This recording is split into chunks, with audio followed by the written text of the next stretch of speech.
Good evening students. जय श्री कृष्णा, राधे राधे। कैसे आप सभी?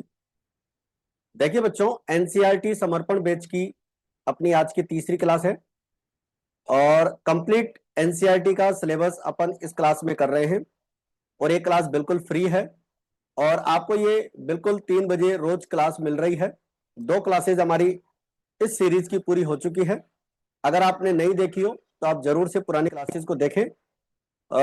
जो प्लेलिस्ट का लिंक है वो आपको इस वीडियो के डिस्क्रिप्शन बॉक्स में मिल जाएगा और इसमें हम क्लास 12th का कंप्लीट सिलेबस करेंगे, ठीक है।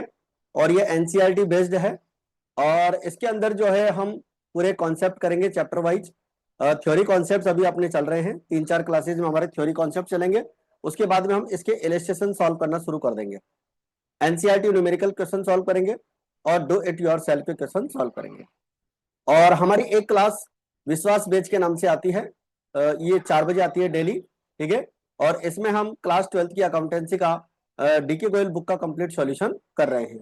तो इस क्लास को भी जो है आप अपने निश्चित समय पर ज्वाइन कर सकते हैं और इसको भी जो है आप प्रैक्टिस कर सकते हैं।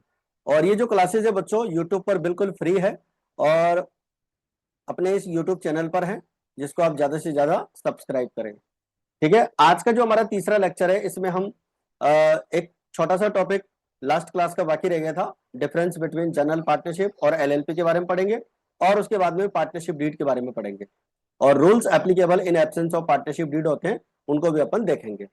एनसीईआरटी समर्पण बैच की तीसरी क्लास में आपका स्वागत है। चलिए स्टार्ट करते हैं।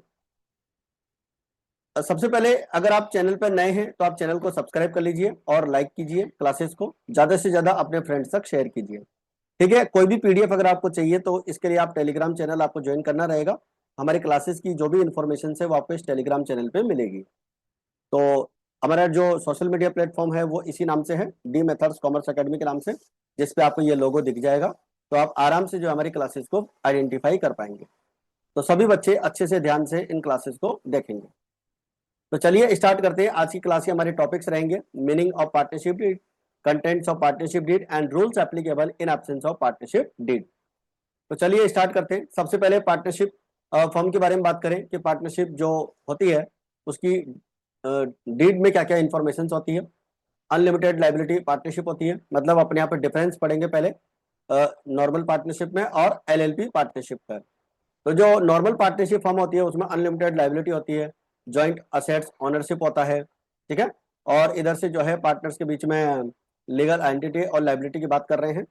इन सेपरेबल लीगल एग्जिस्टेंस होता है, मतलब पार्टनरशिप और पार्टनर अलग अलग नहीं होते हैं। वॉलेंट्री रजिस्ट्रेशन होता है, मतलब इसका रजिस्ट्रेशन कराना कंपलसरी नहीं होता है। पार्टनर्स जो है अपनी कैपेसिटी के साथ इसके अंदर आते हैं और मैक्सिमम 100 पार्टनर्स तक हो सकते हैं, बट प्रेजेंट में 50 पार्टनर होते हैं। नो एनुअल फाइलिंग मैंडेट, यानी इनको एनुअल रिटर्न वगैरह फाइल करना जरूरी नहीं होता है। और इनके ऊपर जो लॉ लगता है वो जनरल एक्ट लगता है, इंडियन पार्टनरशिप एक्ट 1932। ऑडिट की रिक्वायरमेंट नहीं होती है और फॉरेन पार्टिसिपेशन इनके अंदर नहीं होता है, मतलब विदेशी कंपनियां इसके अंदर पार्टनर नहीं बन सकती है। अब एलएलपी का अगर अपन बात करें तो लिमिटेड लाइबिलिटी इन्वेस्टेड कैपिटल होती है, ठीक है। लिमिटेड रिस्क होती है इसके अंदर। Partners only risk their invested capital, यानी उनकी लाइबिलिटी जो होती है वो उनके इन्वेस्टेड कैपिटल तक होती है। इनकी जो एंटिटी होती है वो डिफरेंट होती है, एलएलपी अलग होती है और पार्टनर्स अलग होते हैं। फर्म ओन्ड असेट, यानी कि जो भी असेट्स होती है वो फर्म के नाम पर होती है। इसका रजिस्ट्रेशन कराना कंपलसरी होता है। इसके अनलिमिटेड पार्टनर्स की कैपेसिटी होती है और एनुअल रिपोर्ट्स वगैरह फाइल करना इनको मैंडेटरी होता है। इनके ऊपर जो एक्ट लगता है वो एलएलपी एक्ट 2008 लगता है और इनको ऑडिट रिक्वायरमेंट होती है, यानी ऑडिट करवानी होती है। फॉरेन पार्टिसिपेशन हो सकता है कि इंडियन रेजिडेंट्स और फॉरेन ट्रेड जो नेशनल्स होते हैं वो एलएलपी के अंदर पार्टनर बन सकते हैं। तो ये इनका बीच में ब्रीफ इंट्रोडक्शन है, ठीक है। और अब अपन इसके बारे में थोड़ा सा और देख लेते हैं। ये लीगल फाउंडेशन लाइबिलिटी होती है, इसके ये सारे रूल्स होते हैं, रजिस्ट्रेशन होता है और पार्टनर्स, लगभग वही चीजें यहाँ पर रिपीट हो रही हैं, ठीक है। तो इसको आप अपने अच्छे से कॉपी के अंदर नोट्स बना लीजिएगा। थ्योरी कॉन्सेप्ट में अगर अपन पढ़े तो इसका टेबल बनाकर अपन अच्छे से समझ सकते हैं। जो आपकी जनरल पार्टनरशिप होती है उसके ऊपर इंडियन पार्टनरशिप एक्ट 1932 लगता है और एलएलपी जो पार्टनरशिप होती है उनके ऊपर जो है एलएलपी एक्ट लगता है। इसका रजिस्ट्रेशन कराना कंपलसरी नहीं होता है, इच्छा के अनुसार करा सकते हैं। बट जो एलएलपी होती है उसका रजिस्ट्रेशन कराना कंपलसरी होता है। इसका निर्माण जो होता है वो एग्रीमेंट के थ्रू होता है, यानी कि जो जनरल पार्टनरशिप है वो एग्रीमेंट के थ्रू बनती है, और जो एलएलपी होती है वो लॉ के अकॉर्डिंग बनती है। फिर बात करें निगमित संस्था, जो नॉर्मल पार्टनरशिप होती है उसमें पार्टनर जो है लीगल नहीं बन सकती है वो, ठीक है, जनरल पार्टनरशिप ही रहती है और वो एक कंपनी नहीं बन सकती। लेकिन एलएलपी जो होती है वो इनकॉर्पोरेट होती है और उसके पार्टनर जो है इसके अंदर जो निगमित संस्था होती है उसमें पार्टनर बन सकते हैं, ठीक है। तो इसकी एंटिटी जो होती है वो लीगल होती है, इनकॉर्पोरेटेड होती है। It does not have a separate legal existence, सामान्य जो पार्टनरशिप होती है उसका जो है सेपरेट लीगल एग्जिस्टेंस नहीं होता है। बट यहाँ पर जो एलएलपी होती है उसका निर्माण ही एक कानून के तहत हुआ है, एलएलपी एक्ट के तहत। तो ऐसी कंडीशन में वो जो है उसका अपने सदस्यों से अस्तित्व पृथक होता है। जो नॉर्मल पार्टनरशिप होती है उसका स्थायी जीवन काल नहीं होता है, एक निश्चित समय के लिए होती है। लेकिन जो एलएलपी होती है वो परमानेंट होती है, उसका जो है पार्टनर्स के आने और जाने का इसके ऊपर कोई इफेक्ट नहीं होता है।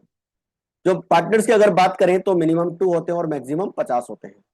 लेकिन एलएलपी के अंदर मिनिमम तो 2 हो सकते हैं, लेकिन मैक्सिमम की कोई वहां पर लिमिट नहीं दे रखी है, ठीक है। तो ये एलएलपी और नॉर्मल पार्टनरशिप का डिफरेंस हो गया है। तो अच्छे से आप इसको टेबल बना लीजिएगा अपनी कॉपी के अंदर और इन सारे नोट्स को अच्छे से लिख लीजिएगा, ठीक है। कई बार एग्जाम में क्वेश्चन आ जाता है। चलिए आगे बढ़ते हैं नेक्स्ट टॉपिक पे। अच्छा, इसके कुछ पॉइंट्स और रह गए अभी। संपत्तियों का स्वामित्व जो होता है, ओनरशिप ऑफ प्रॉपर्टीज। तो the firm can not have on property, यानी कि फर्म की कोई अपनी से कोई प्रॉपर्टी नहीं होती है, जो भी प्रॉपर्टीज होती है वो पार्टनर्स की होती है। नॉर्मल पार्टनरशिप फर्म में फर्म का जो एग्जिस्टेंस है वो पार्टनर से अलग नहीं होता है। तो ऐसी कंडीशन में जो भी असेट्स होती है वो फर्म की नहीं होती, वो पार्टनर्स की होती है। लेकिन एलएलपी का इंडिपेंडेंट एग्जिस्टेंस होता है, इसलिए उसकी जो प्रॉपर्टी होती है वो कंपनी के नाम पे होती है, यानी कि पार्टनरशिप फर्म के नाम पर होती है। लाइबिलिटी की अगर बात करें तो जो नॉर्मल पार्टनरशिप है उसकी लाइबिलिटी अनलिमिटेड होती है और एलएलपी की जो होती है वो लिमिटेड होती है, ठीक है। चलिए अब बात करते हैं अपन पार्टनरशिप डीड के बारे में। पार्टनरशिप डीड जो होता है एक एस्टेब्लिशमेंट होता है, लीगल और ऑपरेशनल फाउंडेशन होता है, पार्टनर्स के बीच में जॉइंट वेंचर होता है। फॉर्मल होता है, रिटर्न और एग्रीमेंट, रिटर्न और ओरल किसी भी रूप में हो सकता है। कॉन्ट्रैक्ट होता है पार्टनर्स के बीच में, बिजनेस को चलाने के लिए होता है, पार्टनर्स के जो रिलेशन होते हैं उनको आइडेंटिफाई करने के लिए होता है। रिटर्न फॉर्म बेस्ट माना जाता है कि अगर मान लीजिए पार्टनर्स के बीच में किसी तरह का कोई दिक्कत हो जाती है, बाद में कोई डिस्प्यूट हो जाता है, तो उसका इजीली सॉल्यूशन निकालने के लिए पार्टनरशिप डीड रिटर्न में मानी जाती है। इसके फाइनेंशियल क्लॉजेज होते हैं, इसके अंदर इंटरेस्ट ऑन कैपिटल का लिखा होता है, ड्रॉइंग्स का लिखा होता है, प्रॉफिट शेयरिंग रेशियो लिखा होता है, पार्टनर्स को सैलरी वगैरह कितनी मिलेगी वो बात लिखी हुई होती है, अकाउंटिंग पीरियड कितना रहेगा वो लिखा हुआ होता है, पार्टनर्स के कैपिटल अकाउंट किस तरह से बनाएंगे वो बात भी इसमें लिखी होती है, नेचर ऑफ बिजनेस, बिजनेस किस नेचर का रहेगा, कमेंसमेंट ऑफ डेट, बिजनेस कब से स्टार्ट करेंगे, पार्टनर्स के नेम्स और एड्रेसेस, फर्म का नाम और एड्रेसेस, ये इंफॉर्मेशन पार्टनरशिप डीड में लिखी होती है, ठीक है। बेसिक इंफॉर्मेशन होती है पार्टनरशिप डीड की। अब अपन इसका एक कॉन्सेप्ट और देख लेते हैं, वही सेम चार्ट उसी का लगभग है। जो फाउंडेशन ऑफ एग्रीमेंट होता है पार्टनरशिप डीड, ऑरल और रिटर्न दोनों में से कोई सा भी माना जा सकता है, बट बेस्ट माना जाता है फ्यूचर डिस्प्यूट के लिए रिटर्न में होना चाहिए। एसेंशियल क्लॉजेज इसके अंदर होते हैं, कैपिटल कंट्रीब्यूशन कितना रहेगा, इंटरेस्ट ऑन कैपिटल कितना रहेगा, प्रॉफिट शेयरिंग रेशो कैसा रहेगा, पार्टनर्स के ड्राइंग्स की लिमिट क्या रहेगी, इंटरेस्ट ऑन ड्राइंग्स कितना लगाएंगे, पोटेंशियल सैलरी कितनी रहेगी, पार्टनर्स को कितनी सैलरी मिलेगी, फर्म का नाम, रजिस्ट्रेशन, ठीक है, बिजनेस का नेचर कैसा रहेगा, बिजनेस कब से स्टार्ट होएगा, वही सारी डिटेल्स जो पिछले पेज पर अभी हमने पढ़ी है वही सारी इसके अंदर अप्लाई होती है। थ्योरी कॉन्सेप्ट्स में अगर अपन देखें तो पार्टनरशिप डीड जो होती है बच्चों, वो आपकी एक तरह से एक रिजल्ट होती है पार्टनरशिप के रिलेशंस का, टू और मोर पर्संस का। दिस एग्रीमेंट और contract is basis the between partners for running partnership business and mutual relationship between partners. Partners के बीच में ये एक समझौता होता है बिजनेस को चलाने के लिए और पार्टनर्स के आपसी रिलेशंस को क्रिएट करने के लिए। This contract can be in form of return और ओरल।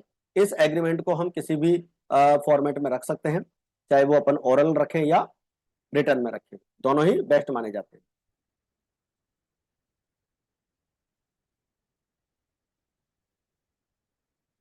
हाँ, इसके बाद में है, although it is not mandatory for the contract between the partners to be in writing, ये राइटिंग में होना कंपलसरी नहीं है, but considered best to have the contract in writing to easily resolve any kind of dispute between the partners in the future. अगर future में कोई भी उनके बीच में डिस्प्यूट होता है तो उसका इजिली रिजॉल्व करने के लिए उसको रिटर्न में माना जाता है।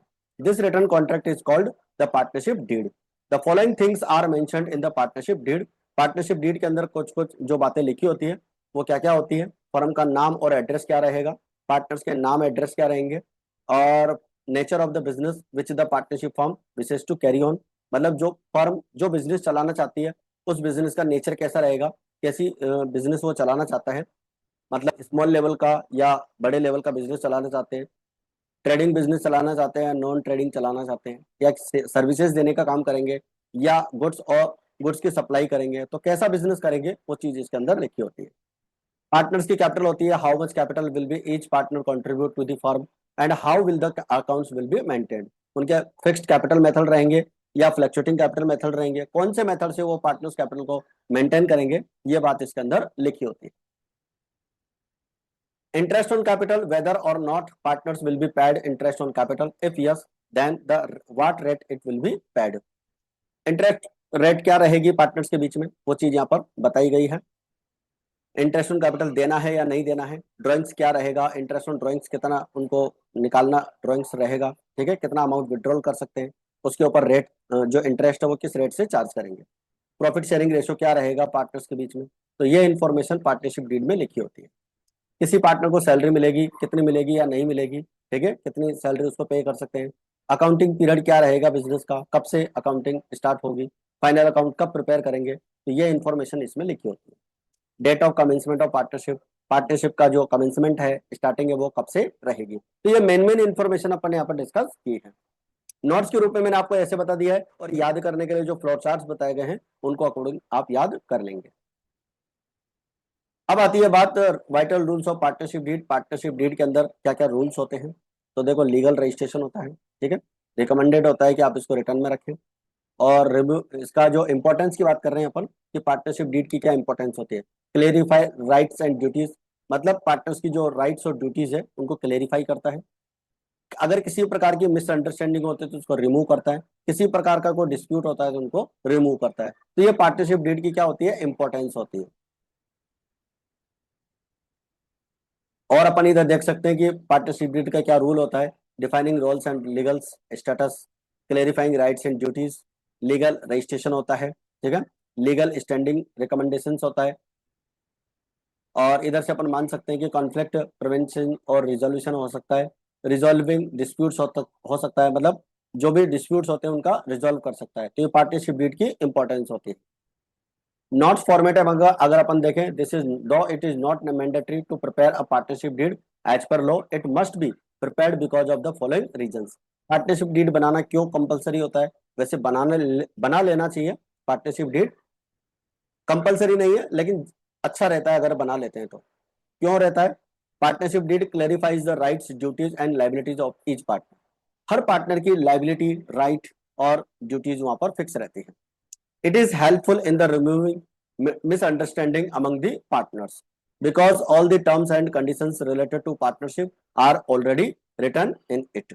यानी कि जो भी इसके अंदर रूल्स रेगुलेशंस होते हैं वो सारी चीज लिखी होती है, तो पार्टनर्स के बीच में अगर किसी प्रकार का कोई भी मिसअंडरस्टैंडिंग हो जाता है तो उसको दूर कर सकते हैं। If there is any dispute among the partners it can be easily resolve. अगर कोई भी विवाद होता है, कोई भी डिस्प्यूट होता है, उसका इजिली अपन सॉल्यूशन कर सकते हैं। Hence, it is important to have a written partnership deed since by all the partners and registered under the Indian Partnership Act 1932। यानी कि पार्टनरशिप डीड होनी चाहिए और उसका क्या होना चाहिए, रजिस्ट्रेशन होना चाहिए। इसके बाद में अपन बात कर सकते हैं कि पार्टनरशिप डीड अगर नहीं होती है तो क्या रूल्स एप्लीकेबल होते हैं।